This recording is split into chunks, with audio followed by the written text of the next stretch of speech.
DuPont presents the Cavalcade of America.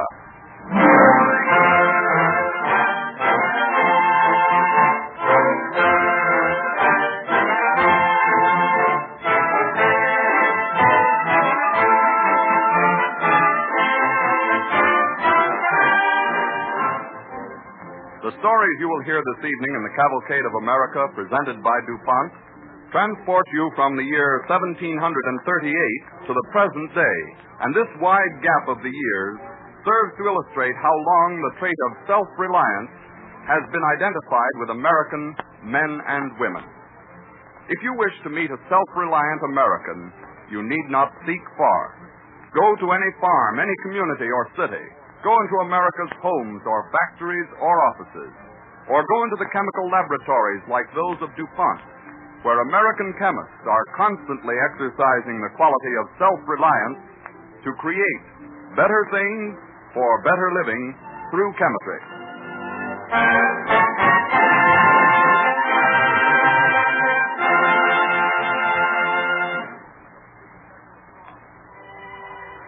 The DuPont Cavalcade Orchestra plays a special arrangement of two well-known spirituals, Nobody Knows the Trouble I've Seen, and Sometimes I Feel Like a Motherless Child.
self-reliance of American women is one of the most remarkable features of American life. When this continent was settled, womanhood had few traditions of true partnership with men, of sharing an equal burden in a country's progress. Tonight, we bring you two stories of self-reliant womanhood. The first is the history of Eliza Lucas, beautiful and spirited daughter of the South, whose family settled in the colony of Carolina in 1738. Colonel Lucas, an English officer, has brought his family from the West Indies to the American colonies to improve his wife's delicate health. But hardly have they arrived when trouble descends. In the library of the Lucas plantation, Colonel Lucas and his wife wait tensely as their eldest daughter Eliza returns from a ball. Father, are you still up? Your mother and I are in the library, Eliza. I saw the lights as the carriage came up the drive. Mother, it was the most delightful ball I ever attended. I had the cotillion with Mr. Courtwood and a waltz with Mr. Pinckney. Oh, you're pale, Mother. Have you been ill again tonight? No, Eliza. But we've had grave news from London. Eliza, England and Spain are at war again. Oh, no. I can't believe it. The packet, Nancy, brought orders for your father's return to his regiment. Oh, you explain to Eliza, George, while I pack. Oh, Father, you can't go. I must go, child. What else can I do? But it may kill Mother. You know you brought us to America solely to help her. Eliza, sit here by my desk, for we have but a short time for many decisions. Yes, Father. Tomorrow, Eliza, when I sail, you will become manager of this plantation. I? Oh, but 'tis unheard of. Why, I'm only a girl. Yes, but I had you educated like a boy. You know as much as I do about accounting and farming. And it's long been my boast that you'd ride at a 5-barred gate before you'd sit down to embroider. But besides being a girl, I am quite young, sir. Yes, that's true. 18. And if I had trouble, to whom would I turn for help? To yourself, child. There will be heavy problems to deal with. The lands are so mortgaged that you may not be able to save them. But you will learn to meet troubles as they come. I'm sure of you, Eliza. I would I was sure. But think quietly, Eliza. Now, suppose you were a man and 35. Yes? What would you do to save this plantation? A bold stroke is needed. Why, I should plant indigo. Indigo? Why? Well, look at the wealth it's brought the East Indies. And England has no colonies that ship her indigo. Aye, but that's a far-fetched scheme. Why, Father? A planter could be bought from the East Indies, and the delicate seed could be shipped here, too. They say that Carolina's future depends on her finding a good export. That's true enough. Well, you may plant your indigo, Eliza. Maybe you can do something with it. Thank you, Father. If you're brave enough to leave, I ought to be brave enough to remain here. And I'll take care of Mother and Polly and our lands. We'll be here when you come back.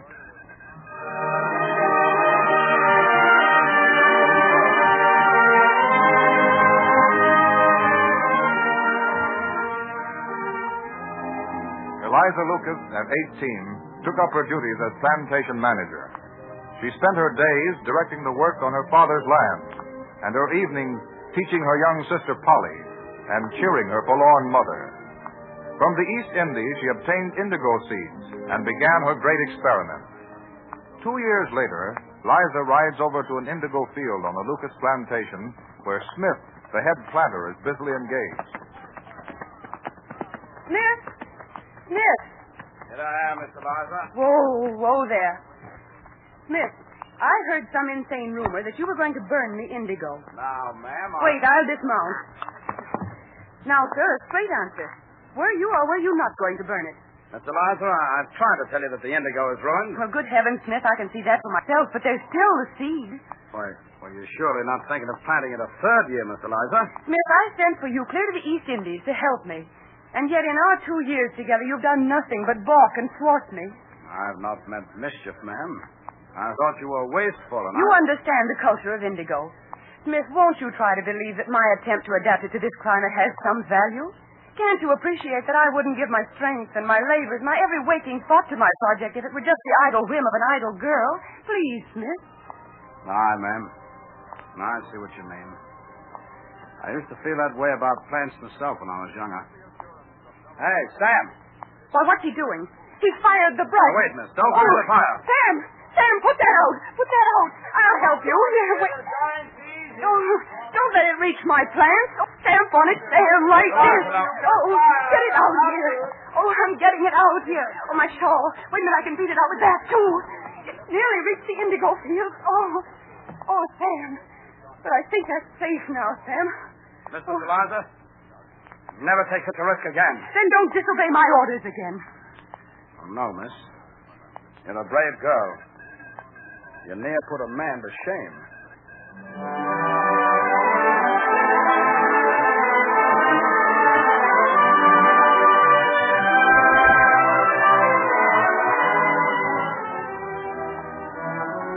Another year passed, and again the indigo failed.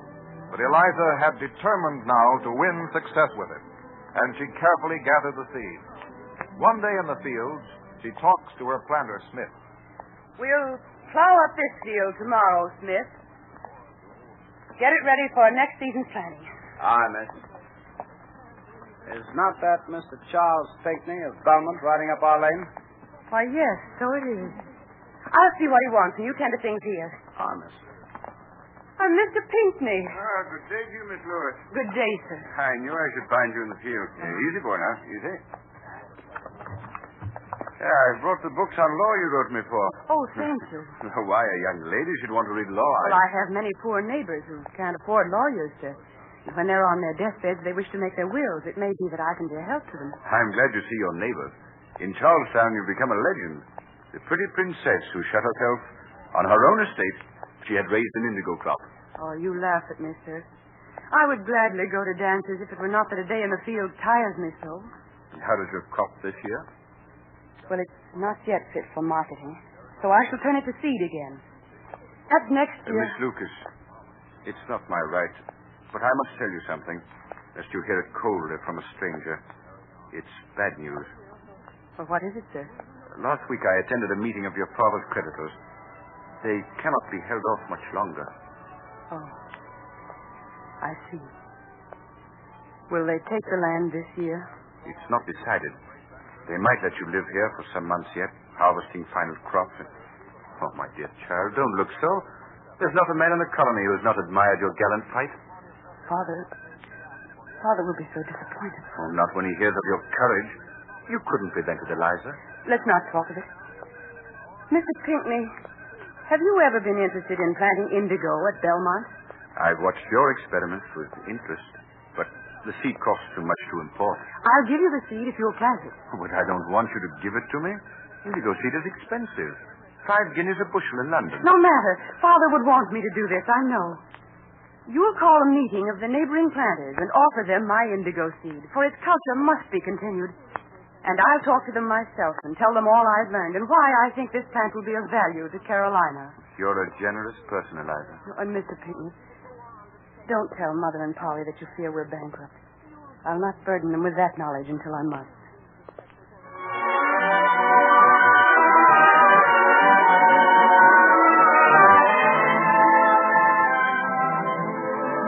Eliza felt that she had failed in her duty to her father.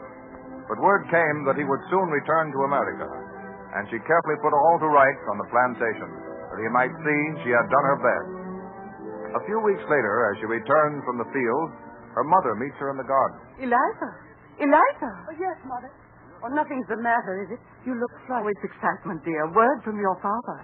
Mr. Pinckney just brought it. He's in the parlor. I came to tell you. Does Father return? No, dear. He's not coming. Not coming? The king has appointed him governor of Antigua. We are to leave at once. We are to leave America? Eliza, dear, I feared this news would not be wholly welcome. You've grown closer to America than the rest of us. Yes, I can't imagine leaving it. Even to see your father again? Oh, yes, I want to see Father, but well, that too will be sad, for I must needs explain my failure here. Nonsense, Eliza. There's talk that the king will grant special bounties to all those growing indigo in this colony. So your failure is Carolina's new prosperity. Eliza, are you sure there's no special attraction for you in this place? Why, Have you never thought of a husband? Well, it's inevitable I should think of one, but I've had no time. It seems one suitor has sought you out in the midst of your indigo growing. Mother. Eliza, Charles Pinckney has bespoken my permission to ask your hand in marriage. Marry Charles Pinckney? Oh, I sometimes think, child, you care so much for plants and flowers that you have not thought of people. Oh, I cannot think at all right now. I know not how you regard him. For I fear your years of slaving have left you without a spark of romance. Romance, Mother? Oh, my feeling for Charles Pinckney is more than that. It's part of all I feel for Carolina. Then go to him, Eliza. He is at the house. You belong to him and to America. Yes, Mother. I think I do.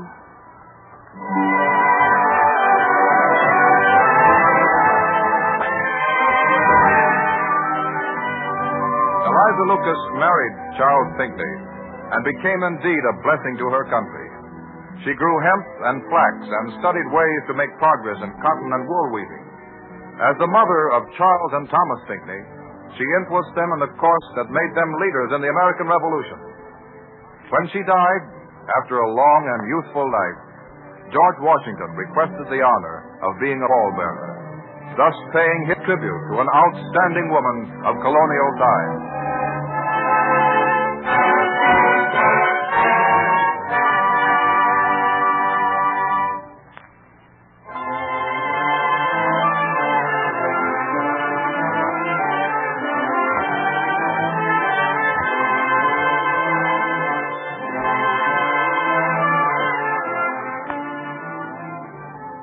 The Cavalcade of America, presented by DuPont, moves on.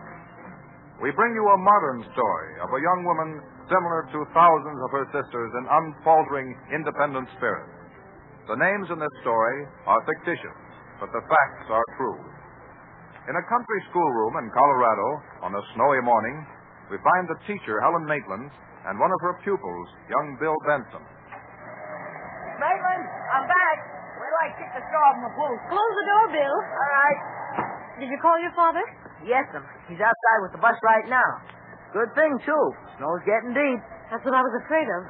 I don't like dismissing classes at noon, but I'll feel easier when the children are home. Maybe I'd better see if they're getting into their coats. Yes, and they are. I looked in the cloakroom. Well, tell the children then to go out, will you, Bill? I'll bring these notebooks. Yes.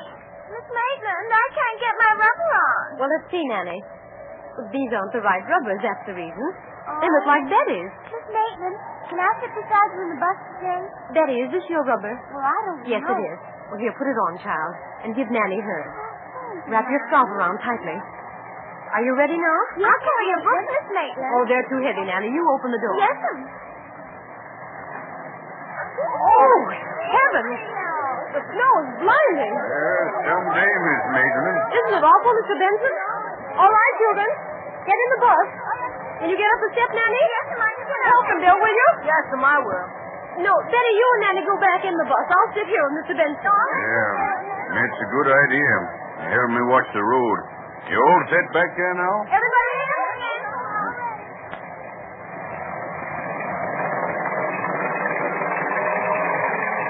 Goodness, I never saw a snowstorm like this.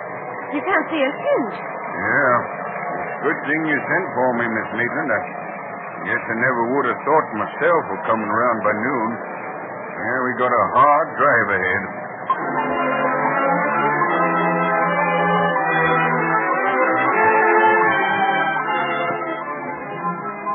Snow drips deep in the foothills of the Rocky Mountains, and cars braving the storms face a real struggle.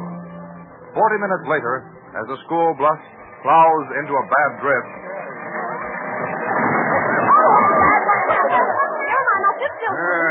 Sounds like something broke. Are we stuck? We shall see.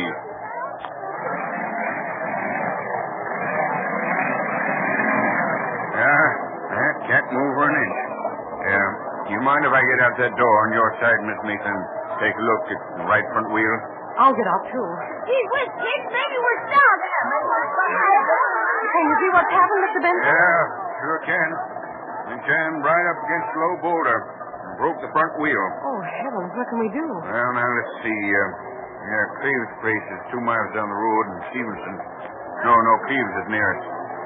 Yeah, I'll have to walk there, Miss Mason, and get help. Walk in this storm? Yeah, it's not going to be easy. But, do you know what you'll be up against when you're left here with the kids? Yes, I know. When it's a question of lasting something out, Miss Maitland, everything depends on a cool head. I'll try to keep one. My boy's in this bus, Miss Maitland, and all my neighbors' kids. So I'm going to get down this road some way and get back again.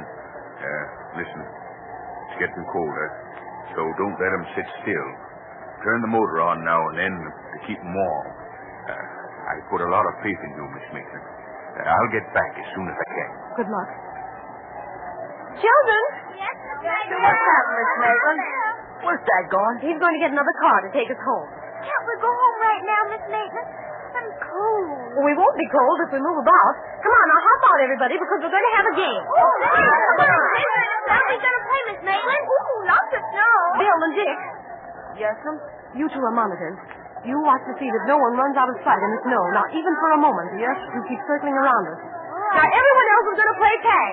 A fast game in a small circle. Yeah, tag. Hey, you're it, Dick. Come on, tag. You're it, Nanny. Tag, you're it.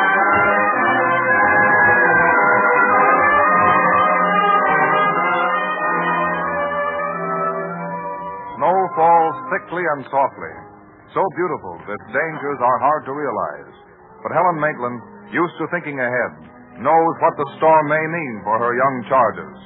She watches their play closely, coaxes them to keep active and not worry. But the cold grows sharper. And an hour later... Nanny, why are you sitting on the ground? Get up, child. I'm tired, Miss Maitland. I want to sleep. Get up, dear. We'll walk around till you feel better. I can't, Miss Maitland. I can't. Nanny, Oh, is Nanny sick? she's only tired, Betty. Give me a handful of snow. Hey, is Nanny fainted, Miss Maitland? Can I help you? Stop with her again, Bill.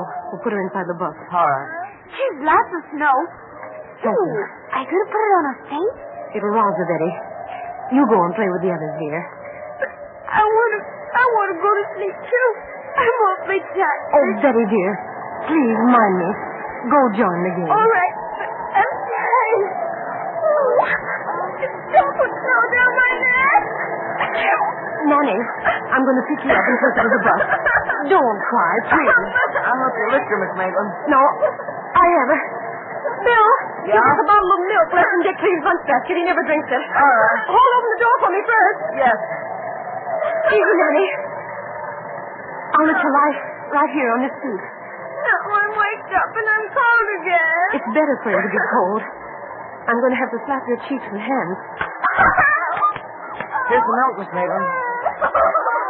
What's happened outside? Hey, it looks like Dick's trying to help Betty into the bus. Gosh, she's sick, too. Miss Maitland, Betty fell down. Couldn't seem to get up. Bring her in here, Dick. Betty, now, lie here. Don't cry. We'll take care of you. Dick, wait. You and Bill are my helpers now. Go outside and start a game. If the children get too tired, bring them in as quietly as you can.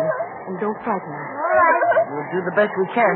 Come on, Dick. Won't they ever come and take us home? I hope so, dear. Put your arms around Betty and lie close together. I'll give you my coat.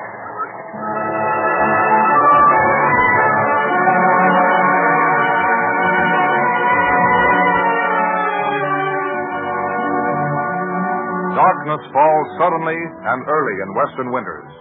Into the stranded bus, the children gradually huddle, trying to imitate the courage of their young leader. But 2 hours pass. 3 hours. At 7 that evening. Hey, Miss Maitland, you must be getting awful cold with no coat. Oh, this suit is heavy, Bill. Nanny needs the coat. She isn't crying anymore, is she? No. What's that? The motor stopped. We're out of gas. They better find us soon. Don't you worry. Children, you're much too quiet. Come on, now let's tell stories. I can't figure out what could have happened to Dad. Don't worry, Bill. He'll come. Listen. I hear something. Shut up, you dummy. Every time you say that, you get everybody excited.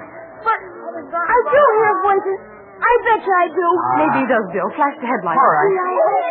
Don't get excited, children. Maybe they haven't come yet. But they will.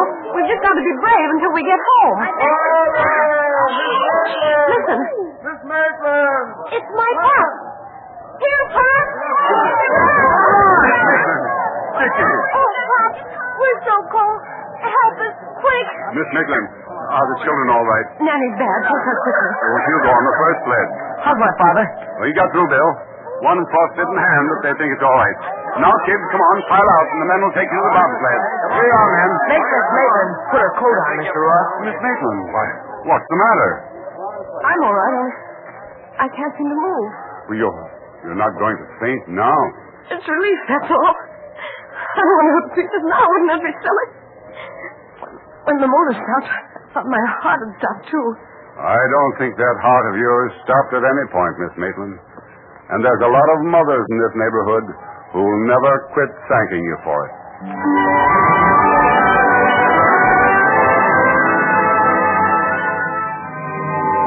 To Helen Maitland and to the men who helped her can be credited the lives of 10 children. This tale of simple heroism in modern life is a tribute to the independence and self-reliance of men and women in the Cavalcade of America.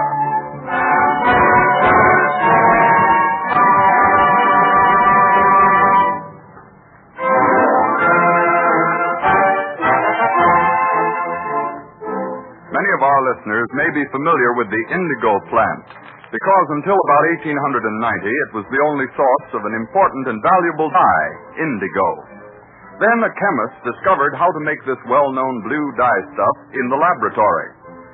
Even before that time, however, America had ceased to be an important factor in the growing of the indigo plant, because other crops, such as cotton, were found to pay better. Today, chemically made indigo is so much better and lower in cost that cultivation of the plant for dye is carried on to a very small extent, mostly in Bengal, India. The development of dyes has been one of the great achievements of chemistry. And don't think for a minute that it stopped with the discovery of indigo. Research in DuPont laboratories is constantly being carried on to improve dye stuffs and to develop new ones. The chemist has created a veritable rainbow of colors for the use and enjoyment of everyone. Today you can obtain dyed or printed goods in a great variety of attractive designs which will hold their colors through repeated washings. One of the greatest contributions that chemists have made to color fastness is a class of dye stuffs known as vat colors. These are the fastest colors known. Makers of shirting materials were among the first to recognize the advantage of using these vat dyes, so the men in our radio audience should be quite as interested as the women. Colored shirts are growing in popularity every year, for the use of DuPont vat dyes makes it possible to produce shirt fabrics that keep their colors throughout the life of the garment. Many housewives, when shopping, ask for fabrics that are vat dyed because they've learned that such colors last as long as the fabrics. DuPont chemists have played an important part in creating and producing American dye stuffs. Their work in this direction is one of the many ways in which DuPont fulfills their pledge: better things for better living through chemistry.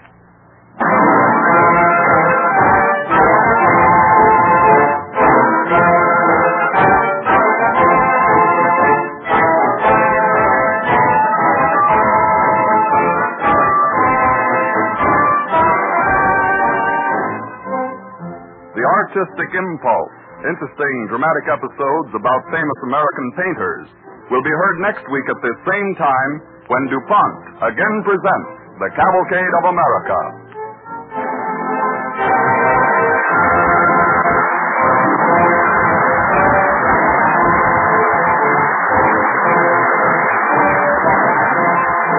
This is the Columbia Broadcasting System.